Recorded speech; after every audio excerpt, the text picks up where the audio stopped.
Radio, VP Records. Yo, this is Double D, the one and only me. Yeah. Your song Telephone Bad Girl. This song. Tell us about this song. Cause that song me don't know. That song is different from all the other songs that I've heard. And it's like it's spicy and it kinda bad girlish and you know?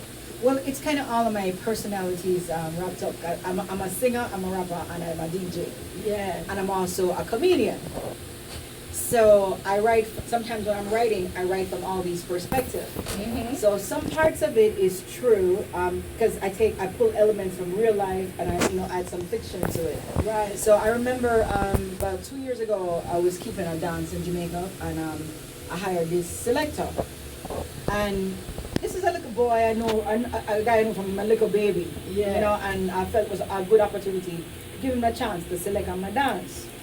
So, I hired him, and a couple of times he would text me back and forth on WhatsApp, and, we talk about things, just about money, how the show, and promotions and stuff like that. Yeah. So there was nothing inside of those texts to even remotely assume that we had anything going on. 2 o'clock one morning, my phone go ding, I get a text from a girl to leave her man alone. I thought, what, when I got the text and I read it, I thought I was dreaming, so I went to sleep. Wake up the next morning, I read it was really there. Wow. And I just started laughing because if he's still a guy too, but that's not even beside the point. But the point is, a woman would not even talk, instead of her talking to her man first, Right. she decided to come to me first. Yeah. So being the polite person I am, I said, listen, I know the guy since he was a little kid, and I just give him up. She said, I never know about you. So I said, it's not for you to ask me that. Why don't you ask him? Exactly. Who am I? And I said, it's women like you that box bread out of your own mouth. Mm-hmm. You understand what I'm saying? With jealousy. Yes. So that's what I said to her, and I said, why don't you go ask her who I am? Instead of coming to me first, because if you read the text, you would see that there's nothing there, because we talk about money, we talk about promotions, and just little, but there's nothing. I could understand if you saw something, tell me one thing you see why you feel that we're together. Yeah. There was nothing. So she argued and stuff. So the next morning I called him and he said, oh, so she stayed. I said, well, you need to have her under control, because she's going to hurt business for you, because now I don't want to work with you. Exactly. Having somebody like that. So that's kind of where Telephone Bad Girl, I said I want to write something about this, and I add a little fiction to it and stuff, but it's not totally false and it's not totally real. So I like to put elements from what I see around me, from personal experiences, and again, as I'm a comedian, so I wanted to make, because I found it more funny, so I wanted to make it funny. So I make it that the person can bring, and this really happened. So she bring badness to me, and then when I tell her, oh, my brother, then my family, she started apologizing too. So I added a little comedy to it, where after a while she had said me I trouble her when she called me. Really? So if you listen to and guess what? Telephone Bad Girl wasn't a song that was written. It was in the studio that the idea kind of hit me to. So it was one of those songs that I sit down and plan. Okay. So the skit and stuff was a joke. I was in the booth where I'm saying hello and all that stuff. I was just messing with the booth, and the producer was just actually recording, and we lived it and we just kept it. Yeah. Right. So it wasn't even supposed to be a part of the song. Well, it's a mad song. It turned up. I love that song.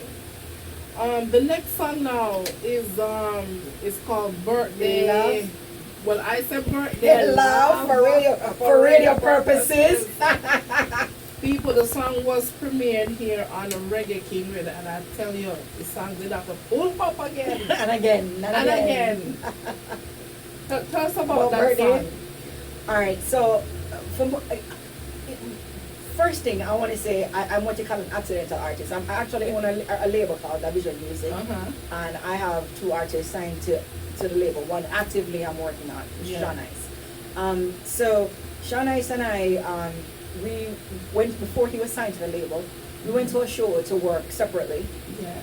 And I happened to have the rhythm, this producer sent me that rhythm. Yeah. And we were just freestyling, because we met each other on a Facebook, and we talked about doing something together, but we never seriously got together to do it. So when we met that night physically, after the show was finished, some promoters was asking us to do some flyers and some stuff for them, some drops.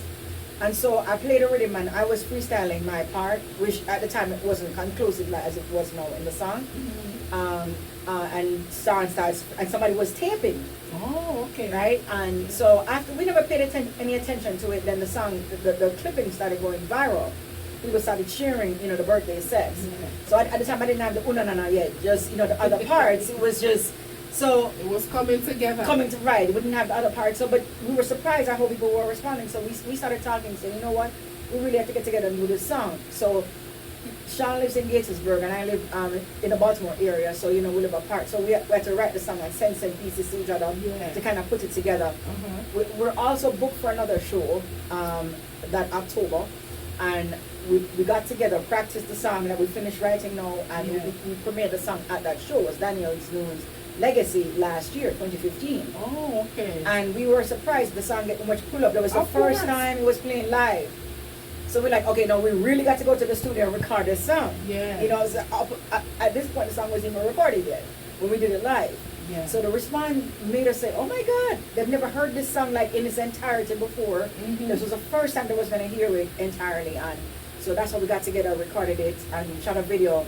The December, released the video in January. Oh, okay. So the only reason, because there's a couple of our songs are on the radio in Jamaica and Hits 92, but that song, because it's still a bit suggestive, even the clean, we have a really dirty version, the raw version for this song. Yes. not the I couldn't imagine that. version. Yes. So, it's still too raw for Jamaican radio per se, because Yeah. the Christian values that we have back home and so. Yeah. So I said, okay, I'm gonna push the song underground, like more in the streets and stuff Yeah. like that. And for some reason, ever since Jamie, CD Fantasy, big up yourself, Jamie. Ever since we connected and he started playing the song in the streets, Mhm. the song just took legs. So it just so happened that yesterday, Marvin the Beast uploaded a song on his page with dancehall queen Nikisha dancing to it, and he did that late last night when I came from the show, and the song has like 35,000 views already. Wow, look at that. Okay, and people are asking who's this person who's singing the song and all that stuff. And I looked before I came on the show. Nikisha uploaded the same video to her song and saying she loved the song mad, Yeah. and stuff like that. So I mean, as an artist, and Sean wherever he is and Mika, we did the song together, Sean Ice and I. We feel good saying that. Of course. And it's kind of late to Jamaica, but not to the Baltimore area, because the song Right. was voted number one in the DMV area, DC, Maryland, Virginia area last year when it came out. Yeah. People called and voted for the song. Sean got male artist of the year, and they voted for me for female artist of the year. Wow, that's So cool. it's been in our area, but my target was for this year to really branch it out Right. beyond our area, and I Yeah. think I've done a good job in my marketing Mhm. of the song. So it's starting to get out there. Yes, and you know that any song that make a big hit on social media in Jamaica, that Mhm. means that Jamaica soon see you soon then. Yeah, I mean, I'm kind of always there, because I was there Mhm. twice this year. I did a couple of TV interviews. What's it called again? Jesus, CVM Sunrise, and that one station at UE, Nightly Fix. Nightly Fix. I've done a couple of. We did a couple of things, media blitz. Right, When right. we were there, but now that the song is picking up, it will be easier for them to associate Right. me to the songs when the next time I go, because the next time I go, I'm going for another media blitz as well. Right, exactly. So what about the other song, Just Cry? What is that song about? I was actually sad one day going to work, and Don't you all are sad? Going to work. and you know what? Because even though dancehall is my base genre, Mhm. I sing, rap, and DJ. Right. And so I didn't want to be boxed in only as a dancehall artist. I want to be able to function at different shows, Mhm. because I rap as well. Yeah. So, because like last night I was at a Young MA show, Uh-huh. because one of my songs kind of got crossed. So the promoter invited me to come to that show. So because of the different styles that I have, I said, all right, you know what? Birthday Sex is one of my more vulgar songs, and I purposely wrote that to show that I can go to that level. Right. But that's not what I want to be known only for. Oh, okay. Right. So, some people sing only cultural songs, or some people only rap alone, or some people only sing nasty songs. Yeah. I don't want to be boxed in. I want to be known as a versatile artist. Right. You know, that's what's making me different. Exactly. So I said, okay, I wanted to write something from a cultural sense, but not cultural, but something that everybody can relate to. Right. Because cry, it's just saying sometimes when things are wrong, you just need to cry it off. Exactly. It That's doesn't, normal. yeah, it doesn't solve the problem, but it eases the pressure and the Right. pain, you know? Yes. So that morning, I was actually listening to that beat. That producer had sent me that beat, and I was crying about something else, and then I screamed a little bit because you know sometimes you just get like that, Yeah. and then I felt better going into work that morning, and so I'm like, you know what? I'm gonna write telling people to cry. Just cry it out. Just cry. You know, it will make you feel better. It won't solve your problem, but it will help you to approach the problem. Right. Exactly. You know what I'm saying? Yes. So some people say, no bother crying, man, no bother cry. Yes, stop. No. Stop crying, stop crying. No, you need to cry. To let it out. Let it out, and that's what I'm saying, let it all out, let it all out, you know? Yes. Yeah, so that's why. The crying, okay, people? Let out the crying. So that's what cry is about, and it's a song that kind of because my fans, you know, are from every walks of life. Yeah. Because I have fans already saying, Debbie, when you gonna make some gospel songs? You know, because I used to be in the church. So I said, don't worry, that can come. What's coming up next? You know what I'm saying? Yes, So after all these songs here. So she's going through all these songs, people, and then we're gonna go into gospel, okay? She's gonna look her up a WD gospel song. I was a child. I was baptized. I was a Christian. I am a child of God. So please, all the time, don't feel like that. And God is always with me. Exactly. I still have my relationship with God. All right. Of course. All right. So just wanting them to know. So it's not a surprise or like an epiphany. If you see me and if I sing a gospel song, it doesn't dictate where my position is with God. Me and God business. You and God is good. Yes, God is Yes. good. God is great. Exactly. So tell your fans, like, where were you born and raised? I was born and raised in Almontown, Kingston, Jamaica. I've been in the States for a couple of years. I came here pretty young. I remember even when I was recording Telephone Back, it was my hardest song because my American accent was too evident in the song, and the producer said I never sound authentic. Oh, really? Mm-hmm. Yeah, no, this I had to practice. Right. So my grammar, because I never used to go to the dance hall. Oh, okay. I'm not from the dance hall, so I had to be the dance hall. I had Yes. to watch, I had to listen, and I had to become, because I love music, you know. So I had to. It's because I'm an actress also. Yeah. So I had to take on that persona. Right. Start going to the dance hall, start listening. I started listening to Cartel. I didn't even know who Vibes Cartel was up until 3 years. I swear. Yeah, no. But I'm just saying because I didn't. Right. I didn't know what's his name. What the rest of my name? I Octane. What? I swear I didn't. I know the regular like Beanie Man Yeah. and all those people. I started knowing about Cartel actually when the case came around. Oh, okay. And then I started listening to it, and I'm like, damn, I'm bad, you know? And, Of course. right, and I started really paying attention. I'm like, wow, you know, I feel like he must talk to me. Yeah. So when I worked, I used to listen to him, and I'm like, maybe this man gone to jail, and so talented, you know? And you know, I was like saying that. So I had to take it on. So I remember when I did Telephone Bad Girl, it was my hardest song. I did it last year. I recorded it last year. The engineer and I were just joking last night at my session. When I'm saying, Double D, remember where you come from? where you patois? You sound like too much fire now. And I'm saying, look where you know. Exactly. So that look at you now. But it was very hard for me. And I'm saying, no, not Jamaican now, look where you. Cause you sound like you try, like you try. And kind of that's why too.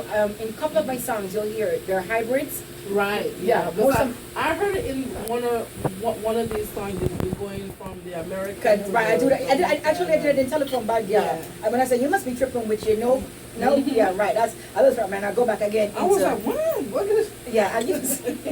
So I enjoy that because not many people can swing from one to Right. the other, Exactly. and make it flow so well. Exactly. You know, because it's either one or the other. Right. I can do both because I practice to do both. Yeah. You know, so I can go from straight patois straight into the American accent. You know, and even if you listen to my song,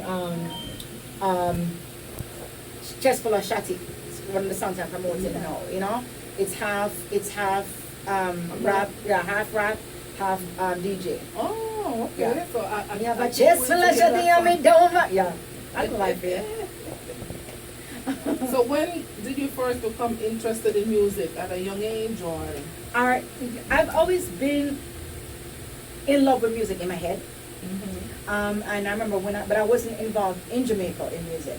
Okay. When I came to the States, I was living in I came to New York, and I used to go to Manhattan and do these talent search shows and stuff, and I got caught up in this contract. Oh, okay. And you know, when you're young and you're frightened and you swear you read everything and you understand the whole jargon and you don't. Right. And after I got a little money and I actually started to look on it, it was a really bad contract I was in. Wow. So I kept going to these talent shows.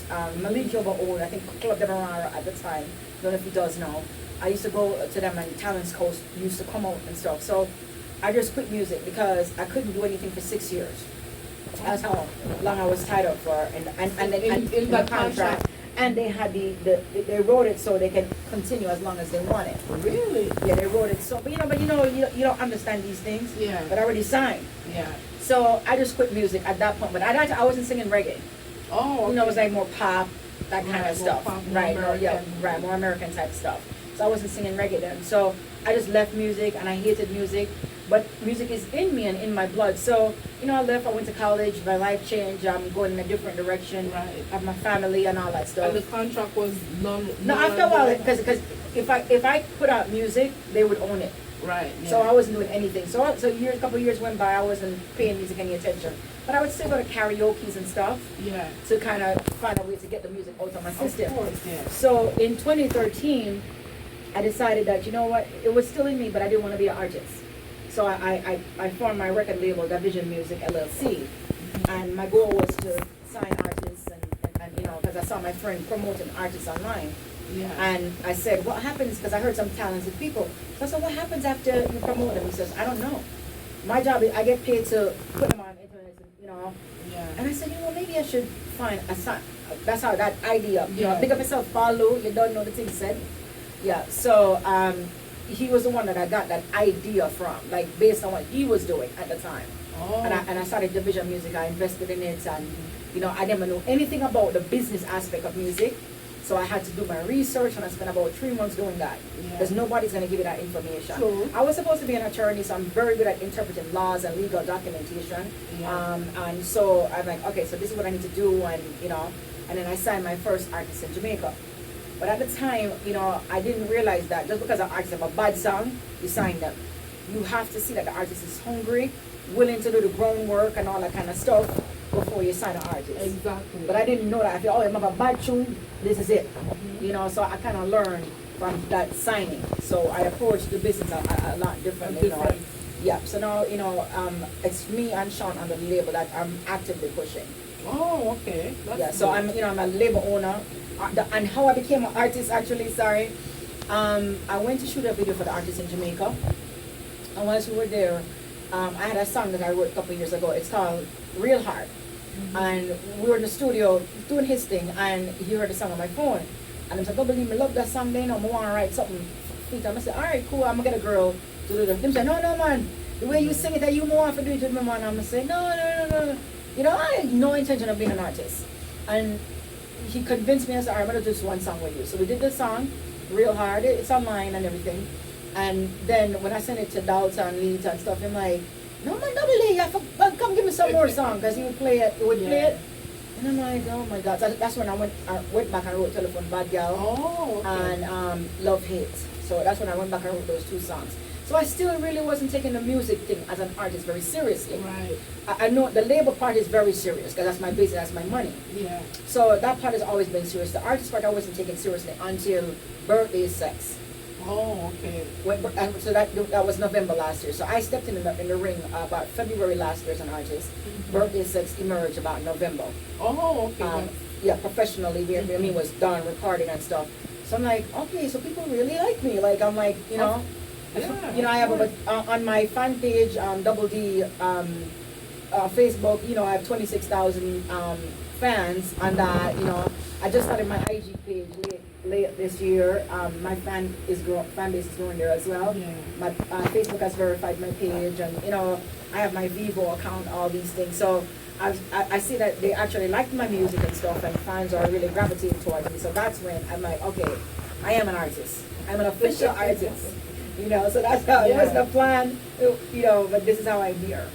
So on all social media, they can find you as Double D, correct? Right, and the spelling of my name is very, very essential because there's a guy out there named Double D. Oh Lord. Right, so my Double D is it has two D's on the D, so it's DOUBLE DDEE. Oh, okay. It's very, very important because some Yes. people will type in and every time promoters print flyers and stuff, they always leave off one of the D. It's essential because there's somebody with the other with just double D. DOUBLEDEEE. So my D has, and double D means Debbie Duran. You hear that, people? Debbie Duran. Okay, because every time I walk in some place, everybody eyes up on the chest. Because they think that's what double D means. Double D. Somebody actually said that to me yesterday in New York. Really? Yeah, they thought I had big boobs because of double D. No, it's my initials. Boy, that must have been a guy I bet. Yeah, of course. But I mean, hey, you know what? It helps with what I do, so I'm Yeah. cool with that. That's one of the first questions male interviewers will ask me. Yeah, you see? So that's double D, people. The last The D? is double is DDEE, okay? On D. DOUBLEDDEE. Right. Double D, so that's the correct double D. If you're gonna search for her on social media to look her up. Okay, so what were some of your musical inspirations? Yes. Well, I growing up, I love Kanye Stevens. I'm gonna say I'm a singer as well. Yeah. So I used to love her. I said, you're dumping on my saddle. So I always loved her. Yeah. I don't want to be like anybody else. Right. But no matter how we try, we always pull something from other people. Yes. I hear when people act like it's their own style. Yes, you might put your own spin on stuff, but you pull inspiration from other people. Yeah. So I get used to people telling me that, oh, you sound like Tanya Stevens. I see it as a compliment. I don't try to sound like Tanya Stevens, Right. but maybe some parts of her, how I sound, and I don't find it as disrespectful. I actually enjoy the compliment, and I always thank people, but I'm not trying to sound like her. I have my own song, but I do pull inspirations from her. I also, and that's for my singing. For the DJ part, there's almost no ladies at concert, so I never miss. Yes, that's my favorite female artist. The ladies saw for the dancehall part, and Tanya Stevens for the singing dancehall part. Yeah, so those are my two favorite artists. I always love ladies. I always love watching her. I'm awed by just how she commands the stage and all the things that she does. And she's also multi-talented where she sings a little bit as well. Yeah. And I just, ever since I was always watching her. So, I'm happy she's serving God because she's in a better place than most of us. If she died tomorrow, she know where she's going. And she's still hot in gospel. And I'm happy that she answered her calling and everything, and once again, I'm not trying to be like anybody else. Right. I'm trying to come up with my own style. And my own style most of the time consists, you'll always hear some hybrid in my style. So you hear some songs I'll do straight hardcore, dancehall, bad girl or raw, whatever. And then some songs you hear me sing a little bit because people always ask me on my song, is you alone that? Or is you and somebody else? I get asked that a lot on my songs because people think people think somebody else is singing. It's all me. It's all you. Yeah. If you hear, I will clearly say it's me and somebody else in the title of the song. But if you see double D only, it's only me. No matter how it sounds like it's me and somebody else. Yeah. But I will clear birthday sex is me and Sean Ice. My upcoming Sean Ice. Yeah, that we do birthday sex together. My other collab that I have coming up is me and Risky Business. There's a brown girl in the ring. La la la la la la. Yeah.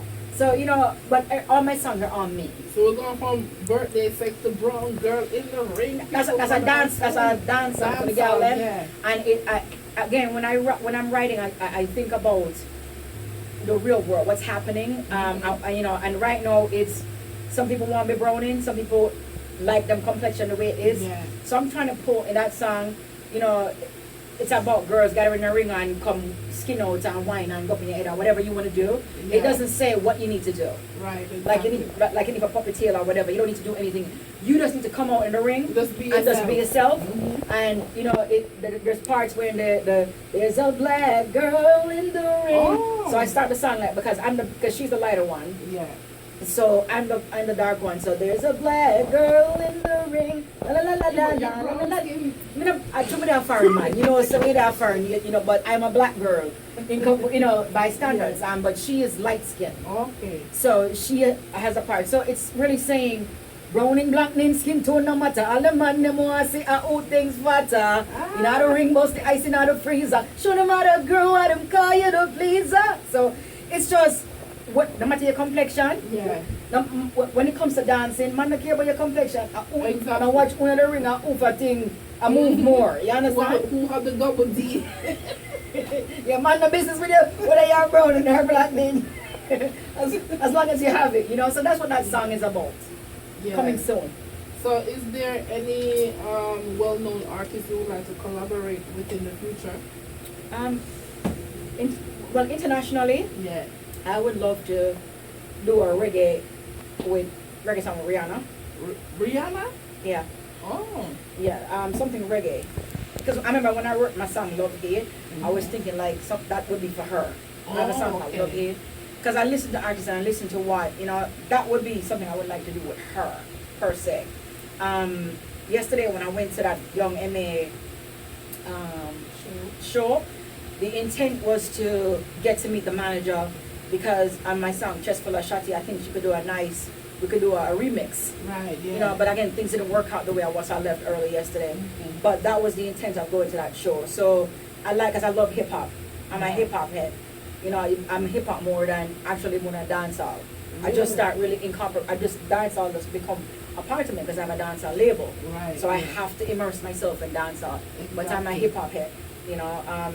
So that's hip hop. In terms of dancehall itself, honestly, I don't really sit down and say who, because if an artist have a bad song and I like it, and they ask me to be on it, or if I have, you know, I'm open. Right, yeah. I'm the kind of person, because nobody knows which song is going to be a hit. Exactly. You see what I'm saying? So, I never know. When I wrote Birthday Sex, I just say, you know what? When I listen to the girls writing on Skin Out, I say, I wonder if that feel someone can write dirty song. You know? That's what I said to myself. And I said, Yeah. I can write something, but I still wanted to incorporate the Americans. Yes. And that's why I used the hook. Na na na. Because you know, everybody, almost all Americans know that that hook. Mm-hmm. So that's why that was me again incorporating dancehall with something else. Yeah. You know, so I'm open. I'm not closed-minded, and I tell myself that I had a rough time on my journey, and I want to make, if I get to that level, if new artists come and them thing shot, I will work with them. Right. Because my thing is to open doors for other people when doors were closed on me. Exactly. So if I'm not gonna be one of those people where, oh yeah man, she rise and she can't do nothing with nobody, you know, or she have to charge them. Right. I will just say, come with everything ready. Yes. So I'm saying, maybe pay for my studio time. Right. That's about it. You know what I'm saying? But because we never know which song is going to be a hit. True. Exactly. So I'm always, if I like the song and the song bad and you come to me, I'm all for it. But I have to. People need to understand too. It's not that people are being disrespectful. Them saying no, because I might not be feeling a song. Right. That because the first song Sean sent for me and him to yeah, the first song Sean sent. Yeah, I'm sorry. Hold on a second. Okay. Yeah, the first song Sean sent to me, I wasn't feeling it. It's not a good song, you know, but it has to have mutual respect, meaning that two parties. Because if I ask somebody to throw a collab, and I'm saying, don't believe me now, I feel a song there, I'm not gonna be offended. Right. I need to go back to the drawing board and be better. Exactly. You know, but some people can't take They criticism. get offended. They get offended and stuff. No man, if you say that doesn't sound good, I want to go back to the drawing board. Right. Or just because it doesn't sound good to you doesn't mean it's not a good song. I may not do the collaboration. I may not do the collaboration with you on that song, but it doesn't mean that we can't work together on something else. But Right. I'm open, and I've kind of made that clear on my page. If you want to collab with me, and I like your song that you have, right now I'm not looking to collab with anybody Okay. per se. Like I'm trying to build myself, Right. because I find that the more popular you are, it's easier to get to work with a bigger artist. Yes. And so I spend my time right now bettering my craft, networking with people and stuff like that. So that means that if I say, all right, Dexter Daps, let's do something. Yeah. He knows who I am, and him not for giving me a hard time or whatever. Right. So I'm not looking to collab right now. I'm just looking to better myself. To yourself. Right. However, if a artist who maybe just a start out too said, Double D, want me to do something, and you send the song, come give me, and I like it, then I can stop at the time and go do it. Oh, You see what I'm saying? Yeah. Yeah, but I'm not going out of my way to do anything right now. Right. You know what I'm saying? I'm just building myself because I see how it works. I'm a business owner, so I have to look at things from different perspective. Exactly. So for bookings, they can contact your company for your bookings. Yes, because all of us are under the same umbrella. We all have our own website. My website is www.doubled, that's DOUBLEDD.me. Mm-hmm. I'm on Vivo. It's Double D Vivo. I occupy over 12 pages on Google. Google has given me my own page as well. So if you type me in on Google, you'll see the page that Google has given me, because I'm kind of saturated in the internet with all the stuff I've been doing. Yeah. I'm on Facebook, Double D, or the intellectual badass with 2 Z's, but I'm Double D, DOUBLEDD. Instagram, it's Double D with 4 E's. Okay. Twitter, Double D with 4 E's. So 4 E's. pretty much, if you type me in Google, you'll find me, because I have about over 12 Google pages. Wow, that's a lot. Yeah, I mean, I work silently, Yeah. but I work very hard. And my EP just dropped a month ago. Sorry. This is in my hand, right? Yes, It's called A Girl Like Me. Yeah. Yeah, and right now I'm pushing the song A Girl Like Me, Chest Full of Shotty, and Birthday Sex. Those are the 3 songs that I'm actually pushing from the EP. Okay. And I'm Just getting full of ready to. shotty. The Birthday Sex already has a video. Yeah. We're looking to film a video for Chest Full of Shotty. Oh, That's okay. what my production company recommended. Just full of shotty. Because I wanted to okay. shoot the video for a Girl Like Me, Mhm. but he's looking at more what's more commercial. Right. Because I was actually surprised that Chest Full of. Again, when I write these songs, I don't know where they're gonna go. I just write them, whatever is in me. Like some people have them song and them say, oh, the baddest song and the wickedest song is. How do you know that? How you know that's the wickedest song unless the numbers are saying it? Right. So you Numbers have to say it. put it out there and see what the people them say, how they react to it. That will tell you if it's a bad song, Right. based on your numbers and based on how people are responding to it. So me, I never write a song and say, yeah man, this is gonna be my song or my hit song. I don't know that. I put it out there and see how crowd responds to it. That's what I do. So Exactly. I never think Chest Full of. When I got that rhythm, the producer kind of like near me. I said, that y'all talking about your bad girl. I said, you're a bad girl, I want to you.